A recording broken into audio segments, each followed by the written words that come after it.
কি আবার সেই ধাঁধা নিয়ে পড়লে তো? তানসেনের তানপুরার বাক্সে আবার এক নতুন রহস্য। তবে রহস্যের কথা শুনলে রোমাঞ্চের বদলে ভয়ই বেশি লাগে আলাপ। আবার কোন ভয়ঙ্কর অতীতের সামনে দাঁড়াতে। শরৎ শ্বেতার বাঁশি সন্তুর শানাই, সারেঙ্গি রুদ্রবীণা, চাকতির ভাগিদার ও তারা সবাই বিবাদী মুমতাজের কন্যা। এই মুমতাজের কন্যা কে হতে পারে, কোনো আইডিয়া আছে আপনার? মধুবন্তীর মার নাম মুমতাজ। মানে তো দিদার নাম মুমতাজ? তুই ওনার ব্যাপারে কোনোদিন কিছু বললি না? আরে আমি নিজেই ওনার ব্যাপারে বেশি কিছু জানি না। শুধু একবার মা বলেছিল ওনার নাকি খুব অদ্ভুতভাবে মৃত্যু হয়েছিল, তাই না বাবা? হ্যাঁ, অদ্ভুত মৃত্যু মানে? সে বিষয়ে আমরা কেউই বিশেষ কিছু জানি না। এসো। বাজে বাঁশিওয়ালা একটা, একই সুর তখন থেকে বাজিয়ে যাচ্ছে, অন্য কিছু বাজাতেই পারে না।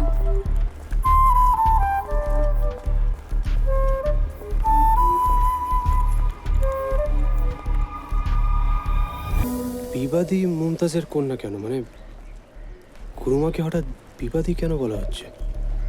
তা তো জানি না, তবে একটা কথা তোমায় বলতে পারি। এই শিলমোহরটা মধুবন্তীর মার দাদু নবাব আমানত খান। তার মানে তো এই লেখাটাও আমানত খান। তাই তো মনে হচ্ছে। তবে আর একটা কথা কি জানো, এই ওস্তাদ আমানত খান যেমন একজন বড় সঙ্গীতের ওস্তাদ ছিলেন, তেমনি তার সঙ্গে উনি একজন বড় আর্কিটেক্টও ছিলেন। আরে হ্যাঁ, ওই আনন্দ করে আমাদের রামতনু মন্দিরে একটা মিউজিক্যাল লক ছিল, মনে আছে? ওটা তো ওনারই বানানো। ও,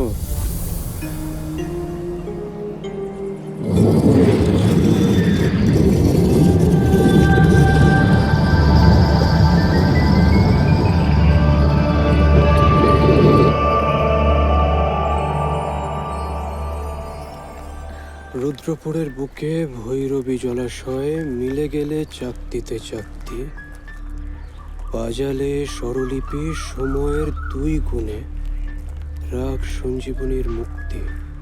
এটা মনে হচ্ছে আমানত খাঁ তানসেনের কোনো এক রাগ সঞ্জীবনীর হদিশ জানিয়েছেন, যা হয়তো রুদ্রপুরে আছে। আপনারা জানেন কিছু এ ব্যাপারে?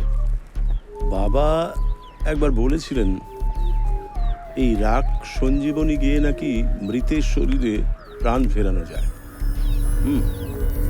তবে তানসেন নাকি এই রাগ গোপন রেখেছিলেন সারা জীবন।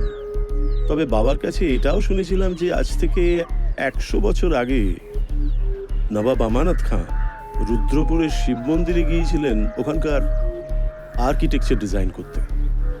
তার মানে তানসেনের এই রাগ সঞ্জীবনীর হদিশ রুদ্রপুরের শিব মন্দিরে কোনো এক ভৈরবী জলাশয়ে লুকানো আছে।